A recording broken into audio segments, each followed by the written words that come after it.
Think meditation is hard? Do me a favor. Take a slow, deep breath in, and now breathe out.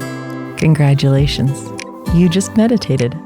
Hi, I'm Krystal Jakosky, and this is Breathe In, Breathe Out, a weekly mindfulness and meditation podcast for anyone ready to own their own shit and find a little peace while doing it.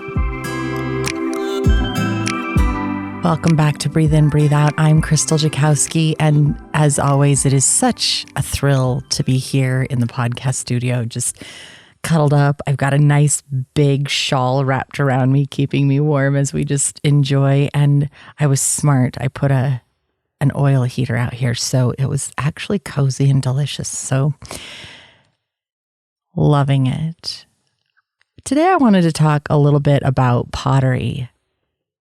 A while back, I was exploring with self-care and different things that would bring me joy, fill my cup, just make me excited to be living life.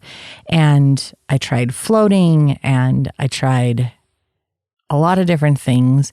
One thing I'd always wanted to try and was really nervous that I wouldn't do good at was pottery. And I fell in love with pottery. I fell in love with throwing the clay and just the meditative nature of it. And there were frustrating moments where I was just so annoyed because I couldn't get the clay to do what I wanted it to do. And then there were other moments that were so rewarding and things went so smoothly and perfect. And I would sit back and say, yeah, I totally did that. You get to see this. It's not necessarily instant gratification because you have to, you throw a cylinder and then you shape the cylinder and then you have to let it dry a little and then you can add handles or lips or designs and then you have to let that dry and then you have to let it fire. And after it's fired, then you can glaze it if you want to, and then you fire it again. So it's a drawn out process, and yet they're just little successes all along the way that make you feel so good. And when you start giving them to people or selling them, it's just like, yeah, I did that. That's a piece of me. And it brings me so much joy. So now I find myself trying to schedule time in my schedule. And I say, no. I'm going out to the pottery studio. Everybody can leave me alone. My husband actually calls it the pottery barn. So I'll go out to the pottery barn, but I put it on the schedule and I make it an intentional thing so people do not interrupt me. And I ignore my phone. I just listen to music and throw and enjoy that moment, that gift that I have. So today I wanted to tell you about 5 things that I have learned from pottery. And the first one is this: I cannot do a damn thing in life unless I'm present. Now in pottery, the clay will not work with me. The other day I went out and my intention was to throw 6 mugs. I wanted to throw 6 mug bodies. And what happens is you start to throw it, and if it goes wrong, like sorely wrong, you end up taking it off of the wheel and squishing it into a rainbow arch and putting it on your wedging table to dry out a little bit. And this day, I was a little bit frustrated with some things that had gone on. I kept mulling different scenarios and issues over. I was not present, and I ended up with 6 rainbows. I mean, on the one hand, I did really good because I focused and I said, no, I'm going to keep trying. And I didn't give up. On the other hand, I ended up with 6 rainbows. And it was because I was not fully present. So I was thoroughly disappointed in that day. Bringing my frustrations from outside the studio only helps them manifest inside. And life is like this. When you have a problem, an issue, a frustration with one relationship, and you carry that into another moment, you're not as present, and your encounter with this new person can suffer. It is not as amazing as it could have been. Let me say this in a different way. Say you've had this encounter with someone at work or a good friend, and it was really negative and frustrating. And that evening, you are meeting with another loved one. And on the one hand, you're excited about meeting with this loved one. And yet on the other hand, you are still frustrated about what happened earlier in the day. And instead of being able to be present in this moment with this fabulous person that you love, the encounter is tainted by the experience that you had earlier and how frustrated you were there. Life is so much better when I'm present, when I try to drop everything else and be in that moment, making eye contact, truly listening, truly connecting, letting go of the upset and the frustration, and just being here. The second thing is that I've learned from pottery, I have to set it as an intention. I literally have to set it as an intention. In pottery, when I go in there and I am throwing, my hands are so just mucked up with the slip from this pottery, from the water and the clay together. And if somebody calls me or somebody texts me, if I don't intentionally set that time aside, then I get frustrated and it's constantly interrupted. And instead of giving that time for myself, I end up giving it to other people or giving it to a frustration of being interrupted. And you can't really touch your phone when your hands are such a mess. It's not going to recognize your thumbprint, and your phone just looks, it's a muddy catastrophe if you try to. So I have to set it as an intention.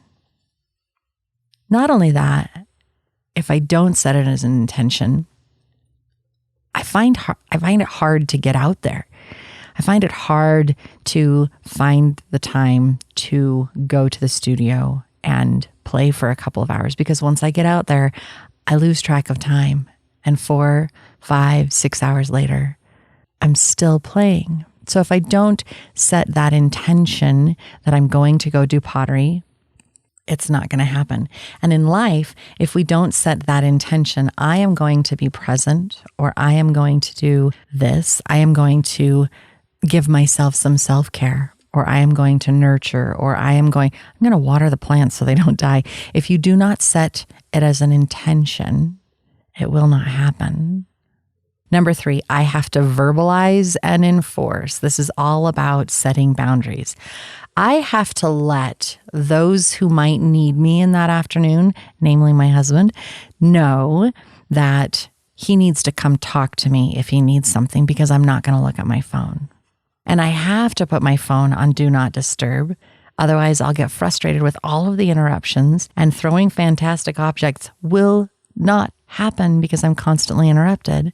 I have to verbalize and enforce those boundaries. Don't bother me. I'm doing this. And so easy to apply in real life, right? Setting boundaries with those around us, with our boss, with our loved ones. It's not easy. Please note the sarcasm there. It is not easy, and yet it is so important for us to say, nope, this is my boundary. This is what I'm willing to do. This is how far I'm willing to go.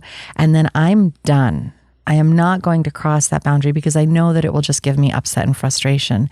So pottery helped me see this, enforce and verbalize. If I do not tell somebody this is my boundary, they are totally unaware, which means that they will continually encourage me to go over the boundary, to break it, to do more than I was willing to do, which can leave me exhausted or resentful and frustrated that things are not the way I want them to be. So verbalizing them so that not only you, but those around you know what your boundaries are. And then enforcing it for yourself, because nobody else is going to enforce it for you. Number 4, not everything will work out, at least in my eyes. As hard as I may try, there will always be pieces that fail for one reason or another. And what I see as a failure, somebody else may absolutely love. And there is a soup bowl mug out there to prove my point. I did not think that it was the greatest, and somebody adored it. In life, we work on things.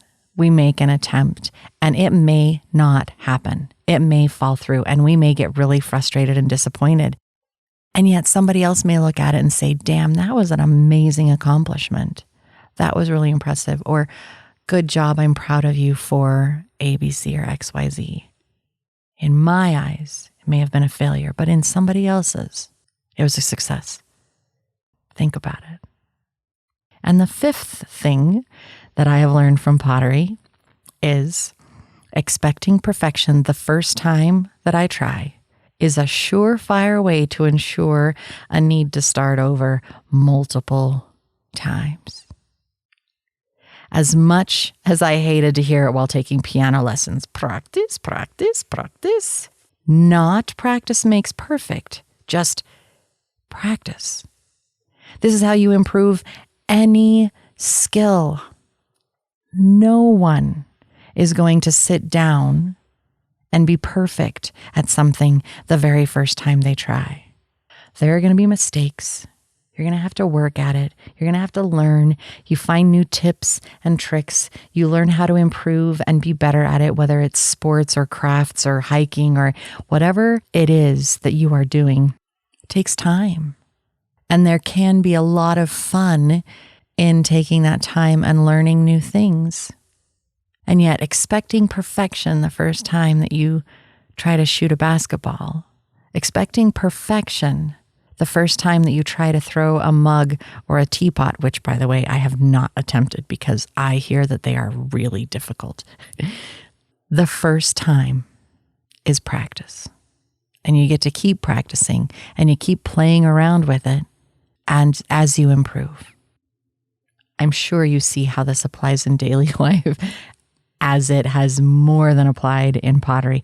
I learned that my mugs need 2 pounds of clay or I'm just going to be frustrated and annoyed. But I didn't know that until I practiced and played around with it and figured out what really works. Do I want a really small squat mug that holds like 10 ounces? Or do I want something bigger that holds 16 ounces because I really want to just sit down with a delicious cup of tea that will last a little bit longer?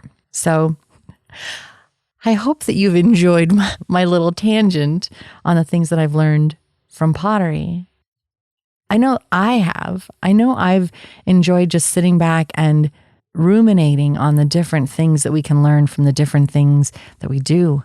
Life is an adventure, and we just get to keep learning and changing and growing and improving, and it's just amazing.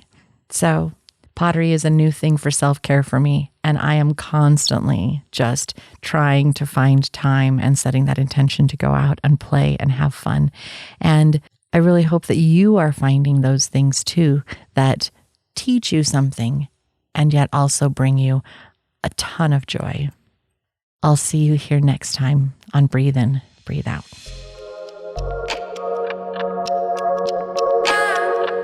I hope this moment of self-care and healing brought you some hope and peace. I'm Krystal Jakosky on Instagram, Facebook, and YouTube, and I hope you check us out and follow along for more content coming soon. I look forward to being with you again here on Breathe In, Breathe Out.